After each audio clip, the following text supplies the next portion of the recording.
Henshin Inspection presents Going Ultra. This is MJ. I'm an author, I'm an artist, I'm an analyzer. Find all my work at mjmunoz.com. Prepare yourself for hard-hitting Ultraman discussion and analysis. Ultraman Arc episode 22 was really weird. I said in my short review, my ultra fast review, that I don't really know what to say about it, and I feel as if I'm going to be letting people down because I don't know. I don't know what to say about it. It's really weird. It's very interesting. I brought this up earlier, but I'll say it now and I can expand upon it a little bit now. There was very little Tokusatsu stuff in here. When actual Tokusatsu effects were used, they were used in a very profound way. The visual effects were done for the face, which I still consider to be special effects, even though I think special effects are more in-camera things that are happening. There was definitely some forced perspective shots. There were definitely... What else was there? There was forced perspective, I would think, for Yuma and Appleman, whatever, the man in the white mask, to be on top of the pillar. The pillar was a practical effect. I don't know about its face cracking and all that stuff, because I know for Degelios or Delios or whatever, the two-horn guy, when he cracked, they made a 3D model of it, like a complete scan, and then they had that thing shatter from the first episode, I believe it was. So I don't really know if that was done practically or not. There were a lot of things that were done practically. Yuma reaching out to where the preschool or where the art school used to be for kids and touching it. There was a visual effect, a digital CGI, whatever, of ripples or whatever. There was the sound, though, bloop, of the water dripping. And then when he pulled his hand back, because you see it like he's reaching for it and then he comes back, and he looks at his hand, his palm is covered with chalk, like he talked about before. The dialogue with Rin is what made it believable, or is what made us understand. The dialogue and just the conversation between them made us understand that he was touching this invisible thing, or this thing that was there that he didn't know was there, or whatever he couldn't see, perhaps. Honestly, it reminds me of The Shadow from 1994, 1993. There's this big hotel, Grand Hotel, whatever, that's, what's the guy's name? The Golden Emperor? Whatever his name is. The Golden Master.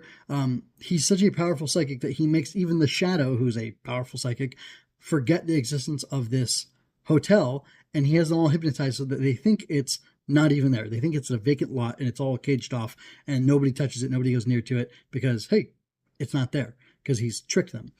There's kind of something going on here.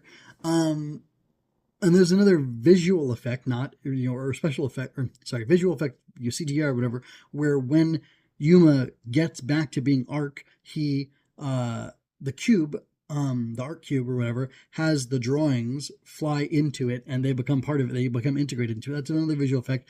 But really, I guess you could argue that the filter or the colorization, I guess that probably would have been an After Effect as well. I don't know, it's very weird because, I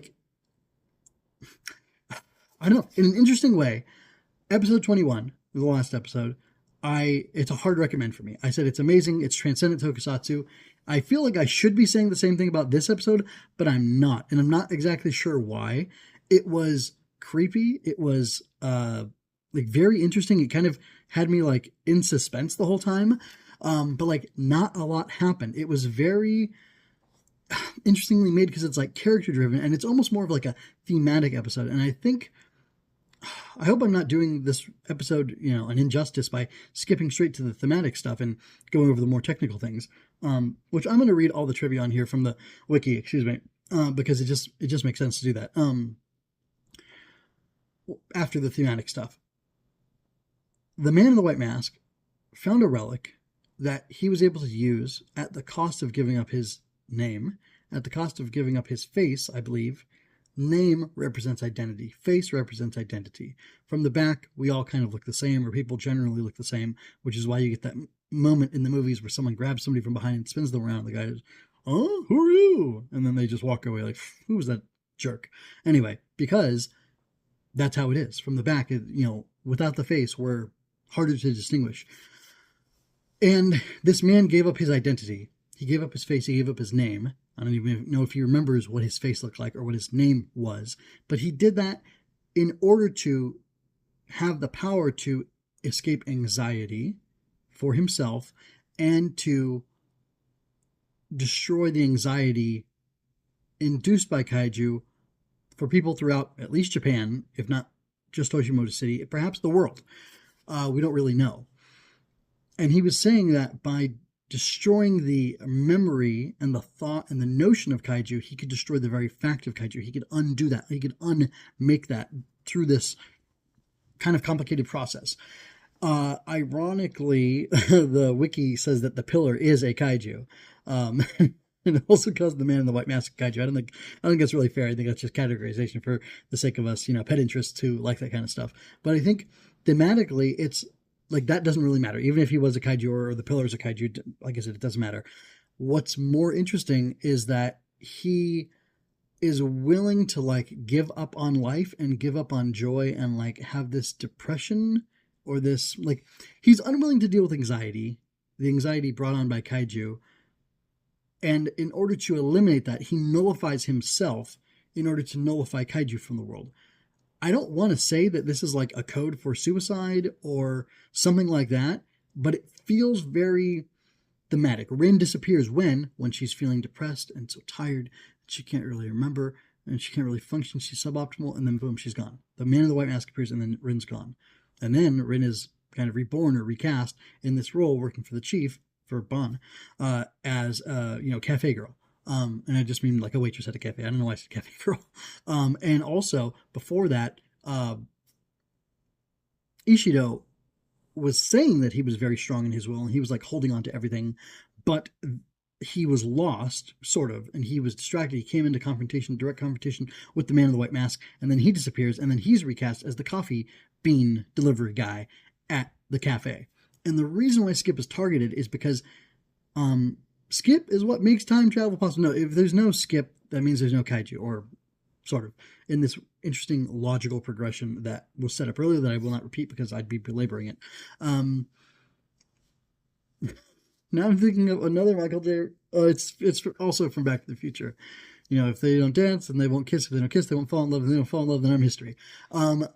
It's this weird like domino effect, this like reverse domino effect of logic that's like fantastical, where if Skip is erased and the Skip people, the Skip crew is recast in some different role in society, then that will help to facilitate the erasure of kaiju from their like the memories of the people of Hoshimoto, Japan, and possibly the whole world, and then that will eliminate the fact of the kaiju.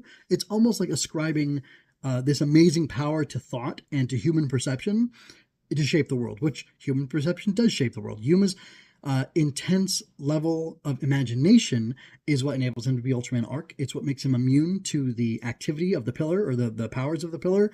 And yet when he's about to die because he can't access Arc anymore, he kind of falls into this death-like state where he's no longer himself, he's somebody else, and he's like a former shell of himself. Like the performances, the acting, the direction in this showed, like as he's slowly scrubbing the table and as he's squatted outside, slowly working on the chalk drawing, it's like they're Walking Dead. It's so interesting because it feels like a suicide thing, which like I'm very cagey about suicide being framed in fiction for several reasons. And like I usually don't want to shy away from things like that, and like I don't know that I would ever do it. Although, anyway, I did write a short story. I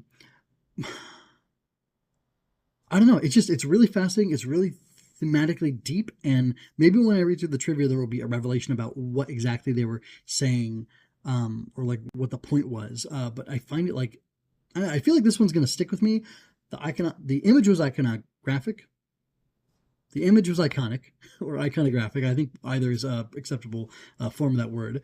And like it had a very interesting mood. It was like almost a mood of existential dread and like this draining type of thing. And I love at the end when Arc is reactivated and he defeats the kaiju with his rainbow blast, that all these color drops fall from the sky, but ultimately they turn into raindrops. And it's interesting because there's no more rain, there's no more kaiju. The guy's trying to eliminate all this anxiety. Rain is even anxiety inducing for some people, but like rain is also necessary to life. So like, is the point of the episode that anxiety and stress and pressures are essential to life, and without those things, we will wither away and die? Because if it never rained, we would all die. We'd all be dead.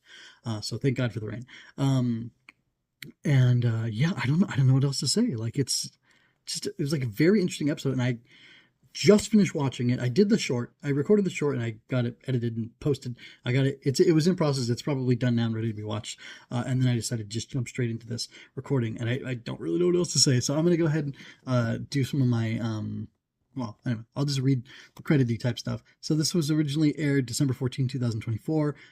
The director is Tomonobu Koshi and the writer is Masaya Honda. So I don't know who the writer is. There's no link to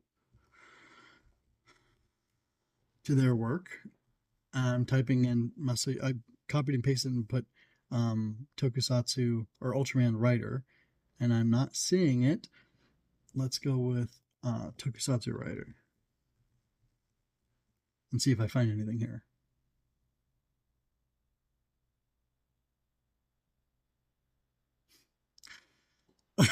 The internet is ridiculous. There is no information available about a tokusatsu writer named Masaya Honda. However, you may be referring to Toshiki Inoue, a Japanese screenwriter known for his work on anime and tokusatsu. Toshiki Inoue has written for many entries in the Kamen Rider series and is the head writer of Chojin Sentai Jetman and Avatar Sentai Dawn Brothers. What? Okay, so on IMDb, Masaya Honda is credited for. Oh wow, no friggin' way. Ultraman Arc, 3 episodes. Ikitosen, 4 episodes, which that just looks like an etchy thing. Is it like for fighting girls? I don't care. Kara's The Prophecy from 2005. Ikitosen's 2010. And then 18 episodes of Baruto, which apparently started in 2017 and went till 2023. And I've heard Baruto, the Naruto sequel, is like horrible. So I find that to be very interesting. Let's see if it tells me on IMDb what the 3 episodes are. It says The Wandering Future, Calamity Thrice, which is the next episode. Okay, that's really interesting. And then this episode. So yeah, I don't know what to think. Calamity Thrice looks really cool. The Wandering Future, I honestly don't remember what that episode was about.